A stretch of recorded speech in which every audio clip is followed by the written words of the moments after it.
Bonjour peuple de Dieu, nous continuons aujourd'hui notre enseignement sur la femme du pasteur. Nous avons tiré quelques points en ce qui concerne l'attitude de femme de pasteur, l'appel du femme de pasteur, et je sais que vous allez encore être bénis à travers cette deuxième partie comme vous l'avez été pour la première partie de notre émission, que nous continuons toujours l'enseignement avec bien sûr la révérende de l'Éternel, la servante Francisca.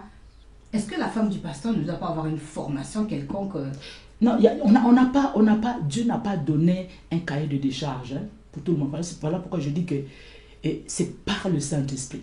Parce qu'il n'y a pas un modèle concret pour la marche, le comportement d'une femme de pasteur. Parce qu'il y a beaucoup de remarques, révérende, il y a beaucoup de remarques, mais surtout négatives vis-à-vis des femmes de pasteurs.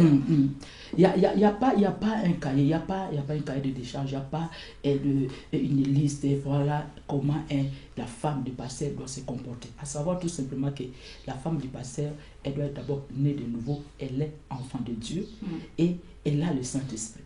Et aussi, les cultures sont différentes. Le peuple est différent de l'autre. Ça, il faut savoir. Moïse conduisait, la Bible déclare, il conduisait un peuple au courède. Israël était un peuple au courède.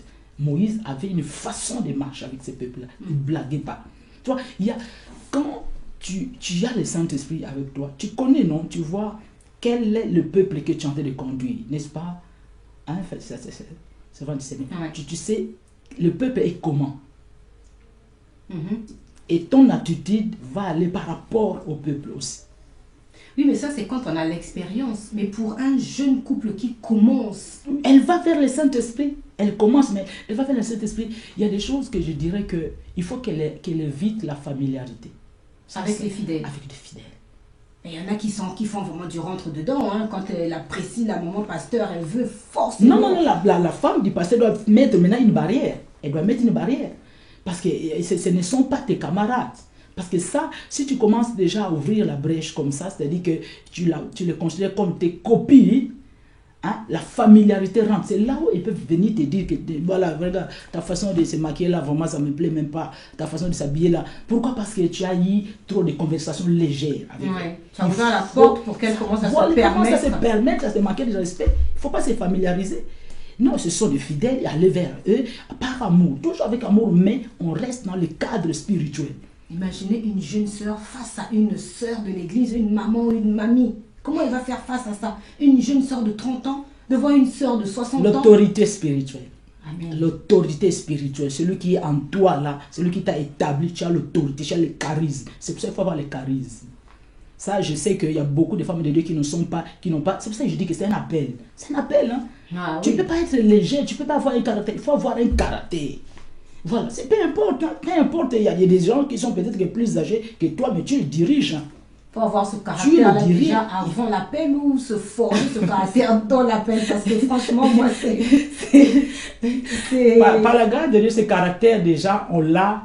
C'est inné, hein. C'est déjà quelque chose de naturel. Depuis le Seigneur nous a choisi déjà de voilà, avant que tu rentres dans le ventre de ta maman, comme il a dit à Jérémie, Dieu a déjà donné ce caractère. Il y a des gens en grandissant, c'était déjà des charismatiques. Ouais. Donc vraiment, rajouter encore l'œuvre de Dieu, rajouter encore Dieu, le Saint-Esprit. Vraiment, il faut s'imposer.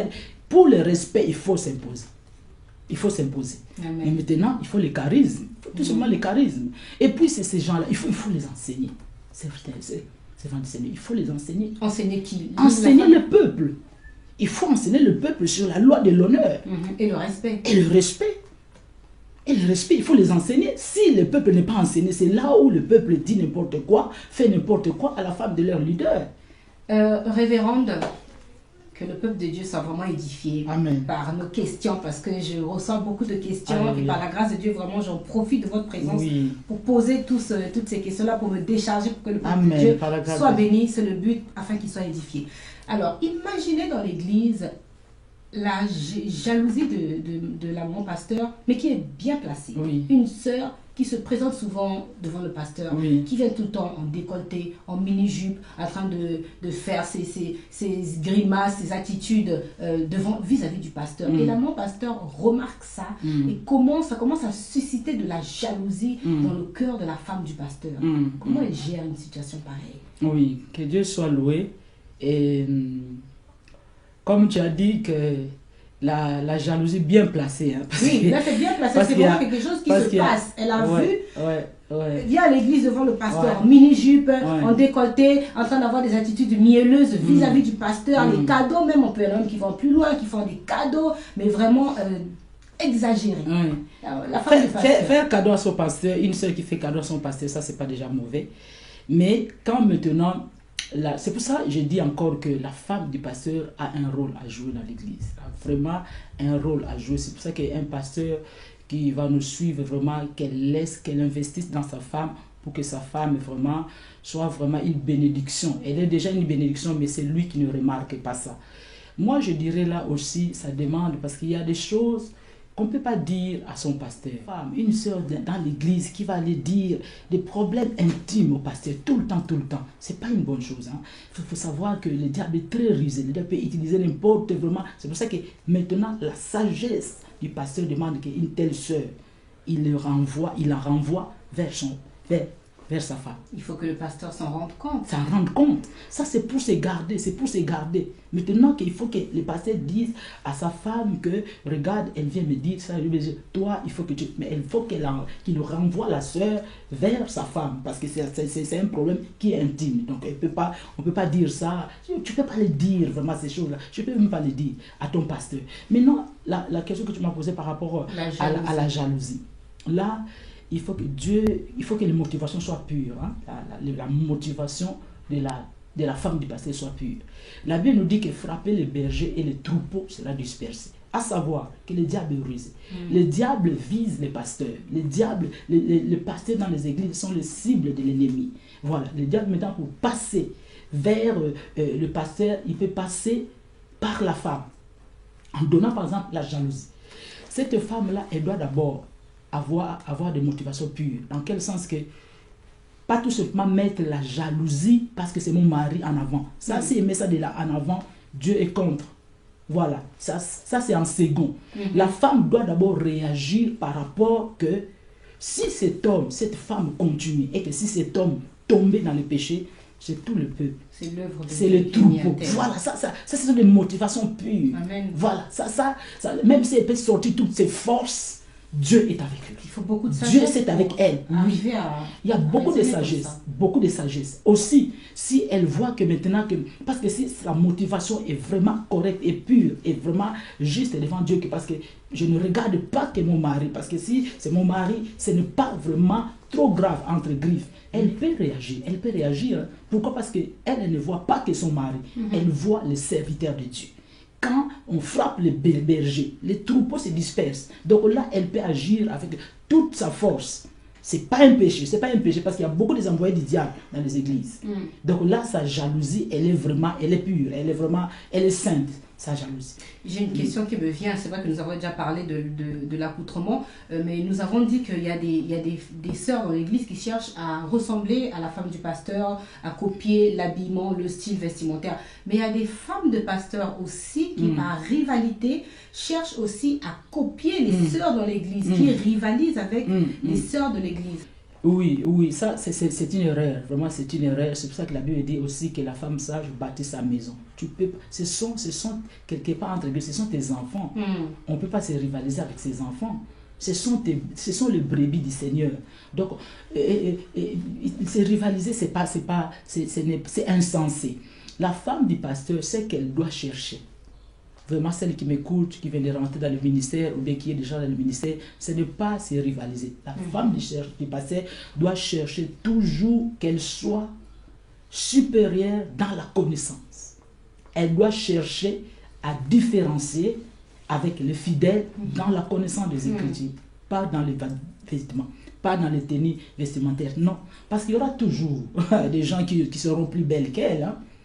Dans l'église, il y a des gens toujours qui auront beaucoup plus de diplômes qu'elle. Il y a des gens qui auront beaucoup plus de cales, de richesses, beaucoup plus que les pasteurs ou sa femme. Il y en aura toujours. Mais ce qui doit faire la différence entre la femme du pasteur et les fidèles et les brebis, les sœurs, peut-être qu'elle est en train de conduire, c'est la connaissance des Écritures, c'est l'onction.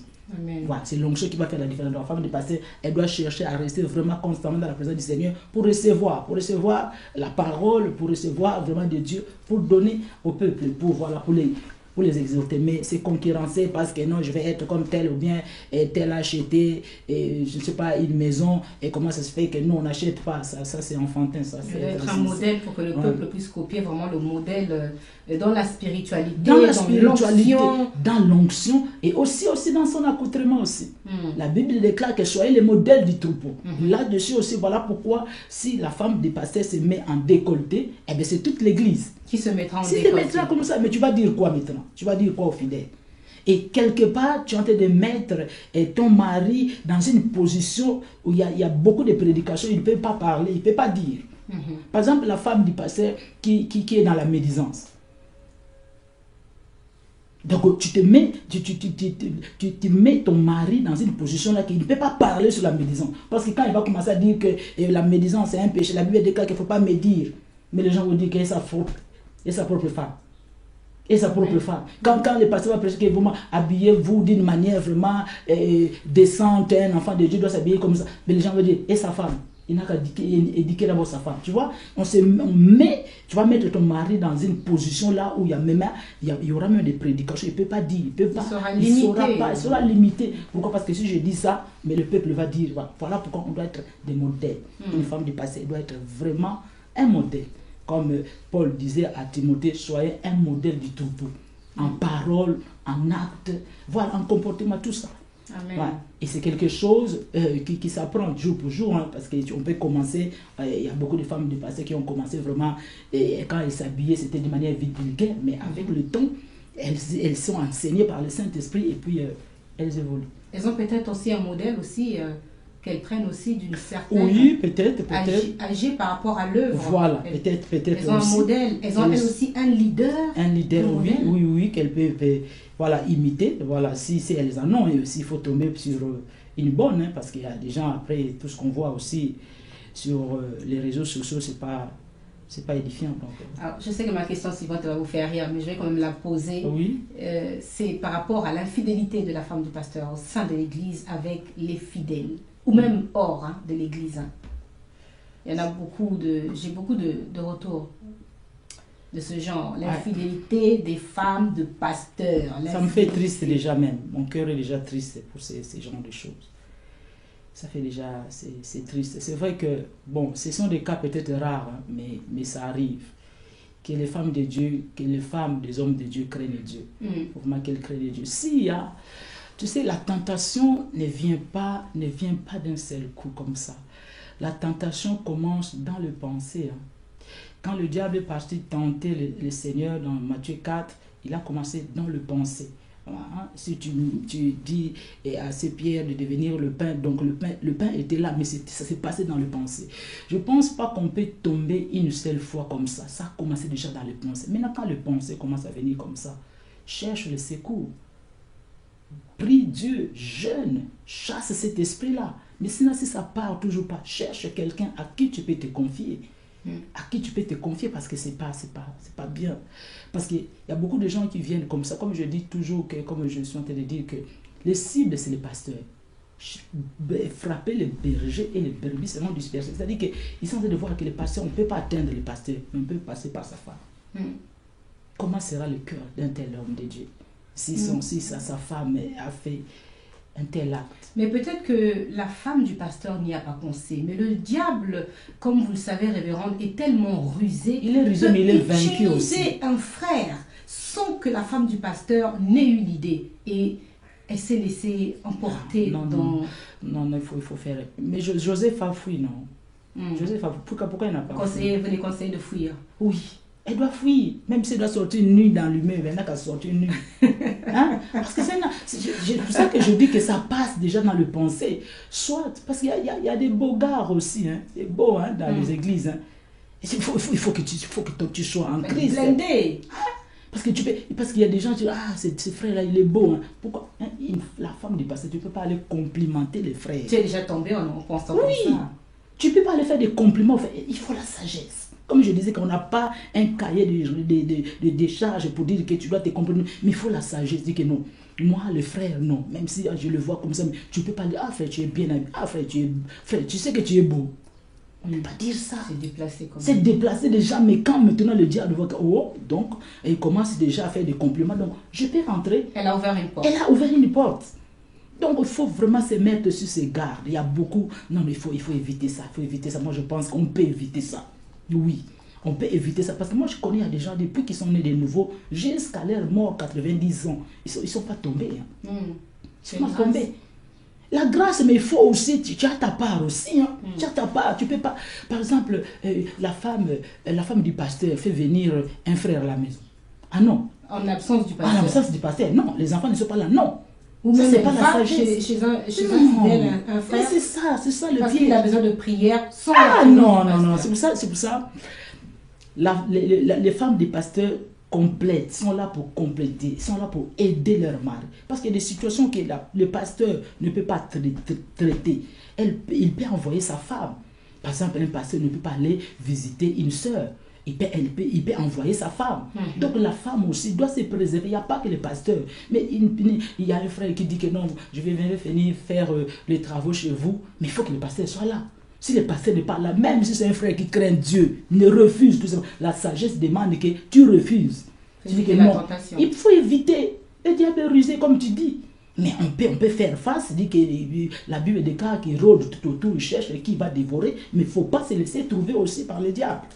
C'est ça. Donc moi je pense que nos aînés ont vécu comme ça, ils n'ont pas tombé. Hein. Donc c'est pas tout simplement aujourd'hui. Et puis que les femmes du pasteur soient sages, qu'elles sachent que c'est une responsabilité d'être une femme du pasteur. C'est une grande responsabilité. Elles doivent être sages, même dans les réseaux sociaux. Tu ne vas pas aller vraiment faire des discussions. Non. Elles doivent être vraiment correctes. Elles doivent vraiment se préserver. C'est très dangereux parce qu'il y a des choses qui commandent par les réseaux sociaux. Hein. Ça commence comme ça. Donc être adultère, vraiment, franchement, que Dieu le fasse grâce, vraiment, qu'elle ne tombe pas dans ça. Qu'elle ne tombe pas dans ça. Vraiment, beaucoup de sagesse. Éviter de complimenter les frères. Éviter de rester avec les frères. Non, au restaurant, on va se voir. Non. Parler au téléphone. Amen. Et puis si tu vois que non, le frère est trop collé en moi, envoie-le vers ton mari. Vers ton mari. Donc si par exemple c'est un couple, ça c'est pas un problème. Si c'est un couple, eh ben, il vient à la maison, mais tu es toute seule, la femme est passée toute seule, ça il n'y a pas de problème. Mais si c'est pas un couple, hein, le frère lui tout seul, non. Il faut éviter ça. Amen. Voilà, peuple de Dieu, nous avons vraiment été bénis. Je sais que vous avez été bénis. Il y a sûrement une jeune sœur qui est femme de pasteur, que ce soit tu es déjà ancienne en tant que femme de pasteur ou nouvellement femme de pasteur, je sais que cette émission va vous bénir. Révérende, merci beaucoup. Mais est-ce que vous avez un dernier conseil à donner à une femme de pasteur, une jeune femme de pasteur qui peut vraiment les bénir, qui peut vraiment les fortifier? Gloire au Seigneur, oui. Donc, vraiment, c'est un encouragement que j'aimerais donner aux femmes, des leaders, aux femmes, des serviteurs de Dieu, des pasteurs, de s'impliquer dans l'œuvre de Dieu. C'est vraiment de s'impliquer, peu importe les déceptions, le rejet, les frustrations que vous avez connues, il faut s'impliquer. C'est l'œuvre de votre Père Céleste, c'est l'œuvre de Dieu.